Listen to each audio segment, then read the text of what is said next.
precision, a still hand. And so the weeks turned into...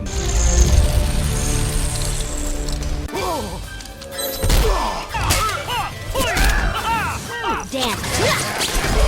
Fight to fight.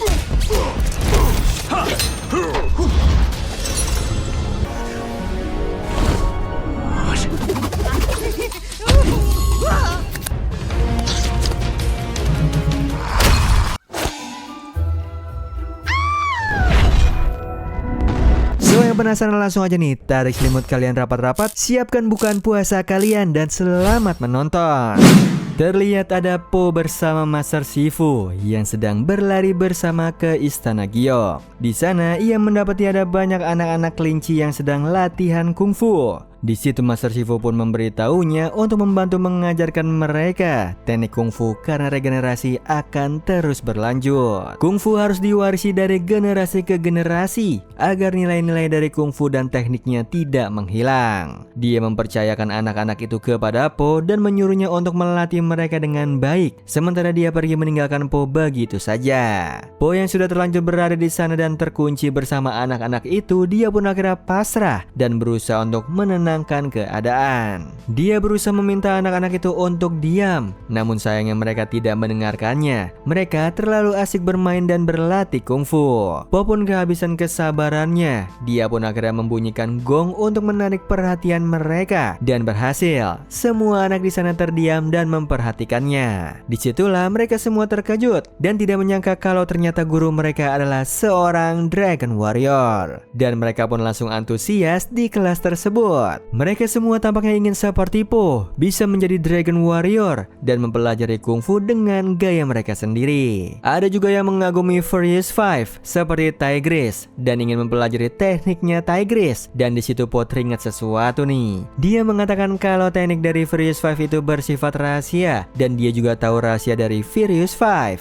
dan dia tidak membagikannya itu kepada mereka. Anak-anak itu pun memohon kepada Po untuk menceritakan rahasia dari Furious Five karena mereka juga mengidolakan mereka semua. Mereka juga ingin seperti Furious Five. Maka dari itu Po pun meminta mereka untuk menjaga rahasia tersebut agar tidak bocor ke pihak lain. Mereka semua pun berjanji untuk tidak membocorkan rahasia tersebut. Disitulah Po bercerita tentang rahasia dari Furious Five. Kisah yang pertama dimulai dari Mantis. Dia sudah dikenal sebagai pahlawan yang suka menolong banyak orang. Dia juga dikenal karena telah menghabisi banyak penjahat dan membantu banyak orang yang berada dalam bahaya. Dari luar, Mantis merupakan sosok pahlawan yang sempurna dan didambakan oleh banyak orang. Akan tetapi sebenarnya Mantis juga memiliki kelemahan. Kelemahannya yaitu tidak sabar. Mantis ini merupakan sosok yang suka terburu-buru nih, tidak penyabar dan suka sekali marah-marah. Dia tidak suka dengan orang yang lambat dan senang sekali mengambil kesimpulan sendiri. Dia tidak mau mendengarkan pendapat orang lain dengan sabar. Bahkan saat di restoran pun dia tidak sabar untuk menunggu datangnya makanan. Baginya dunia itu berjalan sangatlah lambat. Sampai akhirnya ada seekor domba yang datang kepadanya nih untuk meminta tolong untuk menghabisi para bandit di suatu wilayah. Di sini terlihat kalau domba itu menjelaskan kronologinya dengan pelan dan penuh ketakutan. Sementara Mantis sudah tidak sabar dengan penjelasan domba tersebut. Setiap kali domba itu menjelaskan, Mantis berusaha mengambil kesimpulan dengan cepat dan terburu-buru. Padahal di sini terlihat kalau domba itu hanya ketakutan karena para bandit itu. Namun Mantis berpikir kalau domba itu justru membuang waktunya. Dia bahkan memaksa untuk melanjutkan perjalanannya ke wilayah bandit tanpa mendengarkan pesan dari domba itu.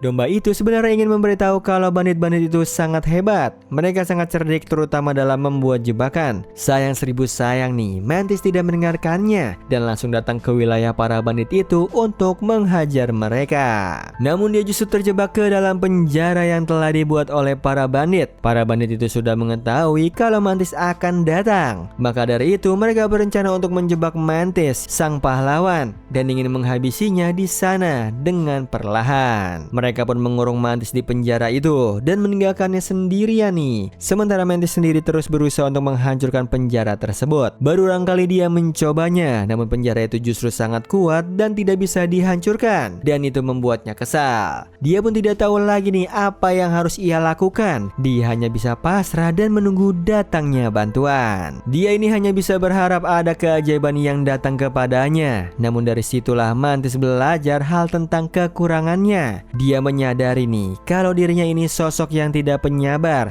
dan suka terburu-buru. Di dalam penjara inilah dia akhirnya belajar untuk bersabar. Dia mempelajari kalau sesuatu dilakukan dalam keadaan yang terburu-buru akan berakhir dengan tidak baik. Dia pun akhirnya dengan tenang mulai memikirkan rencana untuk kabur dari penjara itu dengan cara berpura-pura mati. Di saat para bandit itu ingin memberinya makan, disitulah mereka menyadari kalau Mantis sama sekali tidak bergerak. Sementara Mantis sendiri pun tengah berupaya untuk menahan nafasnya nih agar tidak ketahuan oleh para bandit. Para bandit itu pun mencoba untuk membangunkan Mantis, namun sayangnya tidak ada respon dari Mantis nih. Mereka pun berasumsi kalau Mantis telah tiada. Dengan rasa iba mereka pun akhirnya membuka penjaranya dan disitulah Mantis bangkit dan menghabisi mereka semua.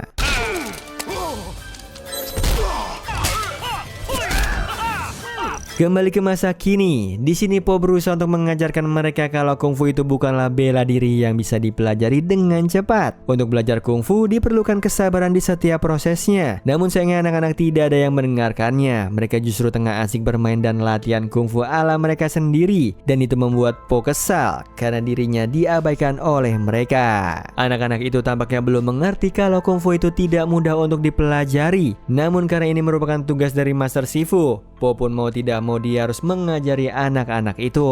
Dia pun menyuruh anak-anak itu untuk diam dan mereka pun langsung bersedia nih dan duduk dengan rapih di depan Po untuk mendengarkan kisah selanjutnya. Yang mana Po pun berusaha untuk sabar menghadapi anak-anak itu dan ia pun melanjutkan kisah selanjutnya nih, yaitu tentang Viper. Kisah dimulai dari ayahnya Viper nih yang merupakan seorang guru besar dan juga ahli bela diri. Konon katanya keluarganya ini merupakan keturunan dari sang naga. Dari api naga itulah lahir bisa yang terkenal sangat kuat dan mematikan. Bahkan tingkat berbahayanya bisa tersebut mampu mengalahkan 15 ekor pendekar gorila. Ayahnya Viper merupakan sosok legendaris dan keluarganya dikenal secara turun-temurun memiliki bisa yang sangat bahaya dan mematikan. Bahkan semua penjahat pun tidak ada yang mampu mengalahkannya karena bisanya yang mematikan itu. Dan dia pun menjadi dihormati karena kelebihannya itu.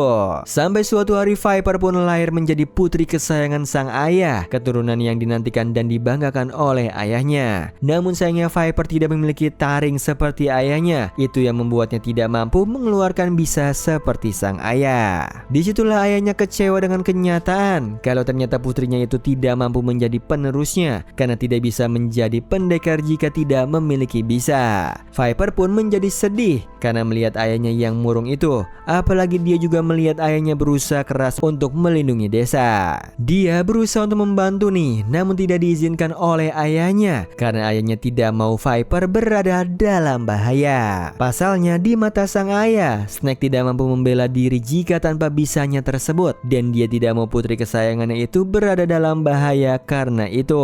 Viper pun akhirnya mencoba untuk menghibur ayahnya itu nih dengan menari dan terlihat di sini kalau ayahnya tersenyum dan terhibur melihat tarian putrinya itu. Viper pun merasa senang karena pada akhirnya dia bisa membuat ayahnya tersenyum kembali. Dia pun belajar menari setiap harinya untuk bisa menghibur sang ayah. Sampai akhirnya ada perayaan festival di desa dan Viper ingin mengikuti festival tersebut, namun dia tidak terlalu takut nih menjadi bahan tertawaan warga desa. Mengingat dirinya tidak memiliki taring seperti ayahnya, dia takut jika dirinya akan membuat nama baik sang ayah menjadi jelek karena kekurangannya itu. Dia pun akhirnya memutuskan untuk menyaksikan festival itu dari rumah saja bersama ibunya, sementara sang ayah menghadiri festival tersebut. Namun tidak berserang lama, datanglah pendekar gorila ke festival itu untuk mengajak duel ayahnya nih karena merasa percaya diri mampu mengalahkannya.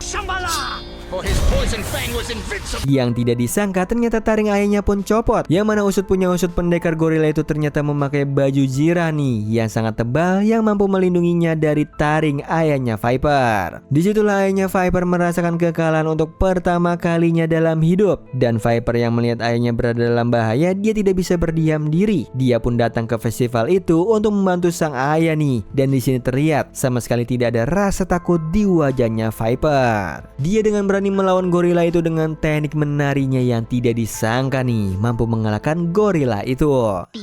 Let's dance. Fight to fight.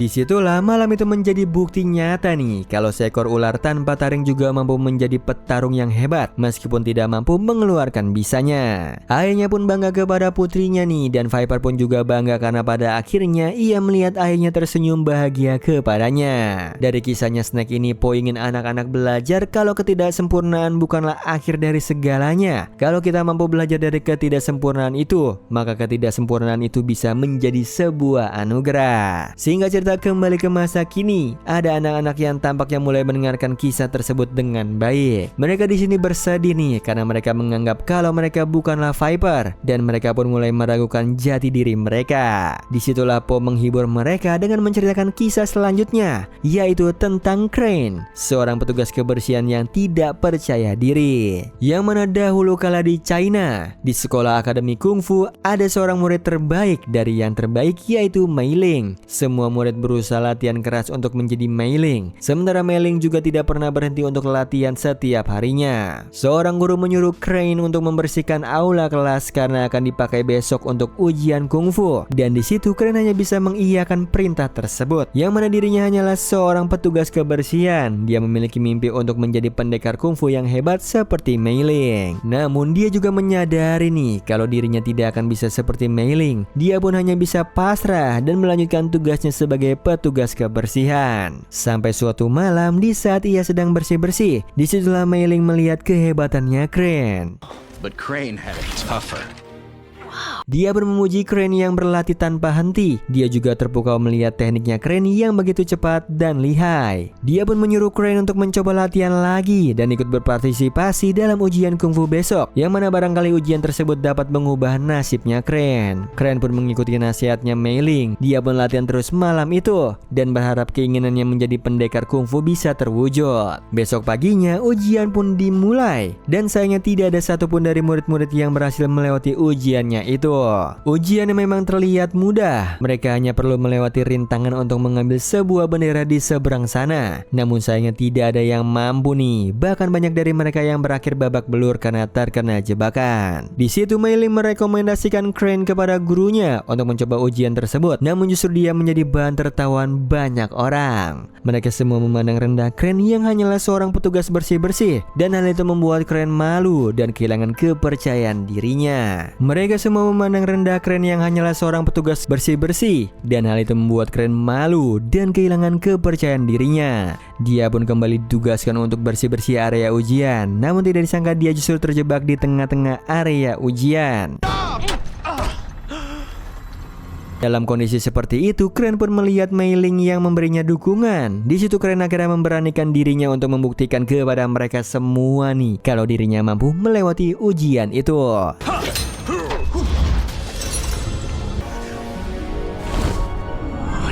Yang mana Crane pun berhasil melewati ujian itu. Tidak ada yang menyangka nih kalau ternyata seorang petugas kebersihan pun bisa mengalahkan murid-murid kungfu lainnya. Sejak saat itulah Crane menjadi percaya diri dan tidak memandang rendah dirinya lagi, asalkan dia mau berusaha dan mencobanya. Dari kisahnya Crane ini, Po ingin anak-anak juga belajar untuk percaya diri. Meskipun mereka hanyalah anak-anak kelinci, mereka juga bisa hebat seperti Crane. Po pun merasa lapar dan berniat untuk makan siang. Di situ anak-anak kesal karena Po belum menceritakan kisah dua Furious Five, yaitu Tigris dan Monkey. Po pun akhirnya menunda makan siangnya dan mulai menceritakan kisah tentang Tigris nih, seorang yatim piatu yang ditakuti oleh anak-anak panti. Yang mana di sebuah panti asuhan Baugu, ada seorang anak perempuan yang ditakuti oleh anak-anak lain karena sosoknya yang berbahaya dan tidak mampu mengendalikan dirinya. Temperamennya yang begitu buruk dan tidak mampu untuk mengendalikan dirinya itu membuat anak itu dijauhi oleh anak-anak panti.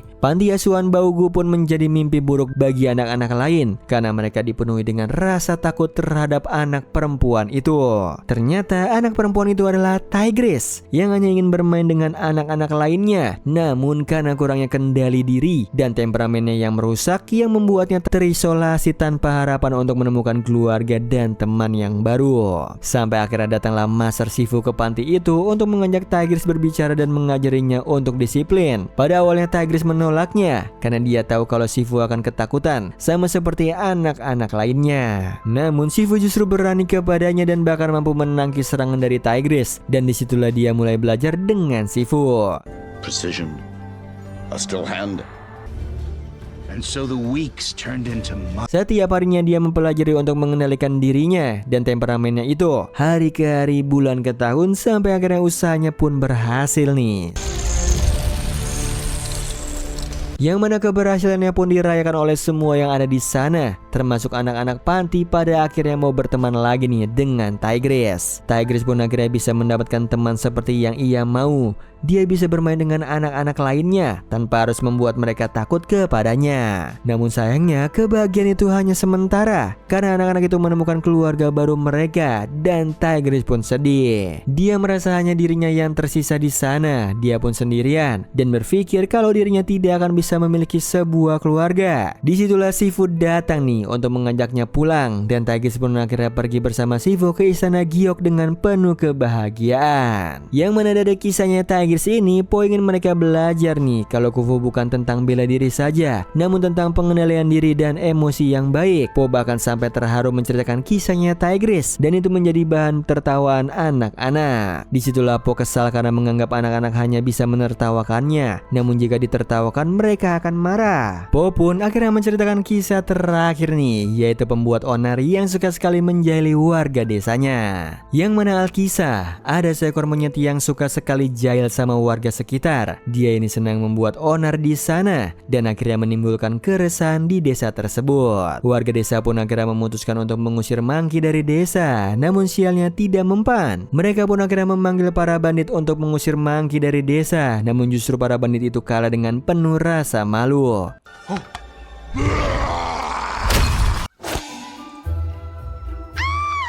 Monkey could quite literally. Warga desa pun kesal karena sudah banyak usaha yang mereka lakukan untuk mengusir Monkey, namun tidak ada satupun yang berhasil. Disitulah mereka akhirnya memanggil Oogway, dan Oogway menyuruhnya untuk pergi dari desa. Namun Monkey justru tidak mau. Dia menantang Oogway, jika Oogway berhasil mengalahkannya maka dia akan pergi dari desa. Begitu juga sebaliknya.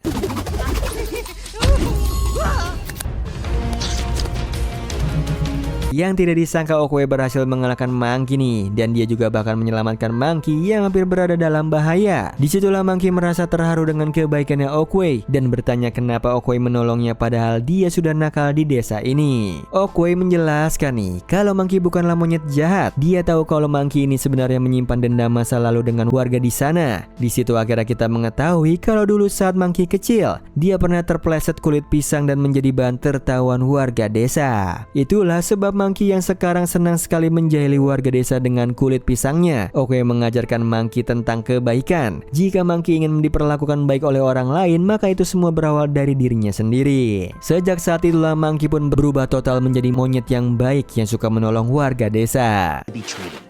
And now he was indeed good. Bad too.